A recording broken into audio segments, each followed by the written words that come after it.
വാണിയംകുളത്ത് DYFI മുൻ നേതാവിനെ ആക്രമിച്ച കേസിൽ ഇപ്പോൾ ഒരാളെ കൂടെ പോലീസ് പിടികൂടിയിരിക്കുന്നു. പ്രദേശവാസിയായ രാജുവാണ് പിടിയിലായത്. വിനേഷ് ബാറിലുണ്ടെന്ന് പ്രതികളെ അറിയിച്ചത് രാജുവാണെന്ന് പോലീസ് പറയുന്നു.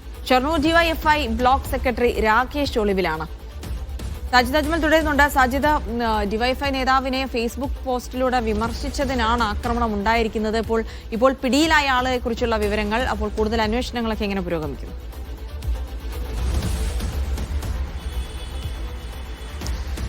ജിൽസി സൈഫുദ്ദീൻ ഫേസ്ബുക്കിൽ ഡിവൈഎഫ്ഐയുടെ ഈ ബ്ലോക്ക് സെക്രട്ടറി ഫേസ്ബുക്കിൽ പോസ്റ്റ് ഇട്ടതിന് താഴെ വന്ന് കമന്റ് ഇട്ടതിനാണ് മുൻ ഡിവൈഎഫ്ഐ നേതാവും CPM പ്രവർത്തകനുമായ വിനേഷിനെ അതിക്രൂരമായി മർദ്ദിച്ചത്. ഈ സംഭവത്തിൽ ഡിവൈഎഫ്ഐ നേതാക്കളായ 3 പേർ നിലവിൽ റിമാൻഡിലാണ്. ഒറ്റപ്പാലം ജയിലിലാണ് ഈ 3 പേരും ഉള്ളത്. ഇതിൽ ഒരാൾ പഞ്ചായത്ത് പ്രസിഡന്റിന്റെ മകൻ കൂടിയാണ്, വാണിയംകുളം പഞ്ചായത്ത് പ്രസിഡന്റിന്റെ മകൻ കൂടിയാണ്. പുതുതായി അറസ്റ്റിലായിട്ടുള്ളത് ഈ പ്രദേശവാസിയായ വാണിയംകുളം സ്വദേശിയായ രാജു എന്ന വ്യക്തിയാണ് അറസ്റ്റിലായിട്ടുള്ളത്.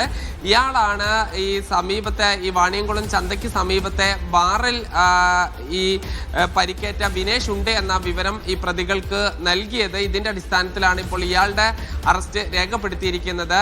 ഈ ഡിവൈഎഫ്ഐയുടെ ബ്ലോക്ക് സെക്രട്ടറിയായ രാകേഷിന്റെ നേതൃത്വത്തിലാണ് ക്രൂരമായ മർദ്ദനം നടന്നത്. രാകേഷ് ഈ അക്രമത്തിന് പിന്നാലെ ഒളിവിൽ പോയതാണ്. എല്ലാ പ്രതികളും പോയിരുന്നു.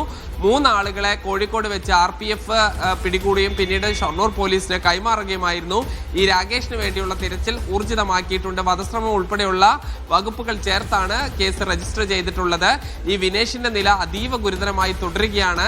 അഥവാ അദ്ദേഹം ജീവിതത്തിലേക്ക് തിരിച്ചു വരികയാണെങ്കിൽ തന്നെ ഈ പഴയ സ്ഥിതിയിലേക്ക് എത്താനുള്ള സാധ്യത വളരെ കുറവാണ്. അബോധാവസ്ഥയിൽ തന്നെ തുടരാനുള്ള സാധ്യതയാണ് ഡോക്ടർമാർ പറയുന്നത്. എന്തായാലും ഡോക്ടർമാരുടെ ഒരു സംഘം തന്നെ അതീവ ഈ ഗുരുതരമായി പരിക്കേറ്റ ഈ വ്യക്തിയുടെ ഈ ആരോഗ്യസ്ഥിതി ഓരോ മണിക്കൂറിലും പരിശോധിച്ചു കൊണ്ടിരിക്കുകയാണ്. അടിയന്തര ശസ്ത്രക്രിയ കഴിഞ്ഞ് ഇപ്പോഴും വെന്റിലേറ്ററിലാണ് വിനേഷ് ഉള്ളത്.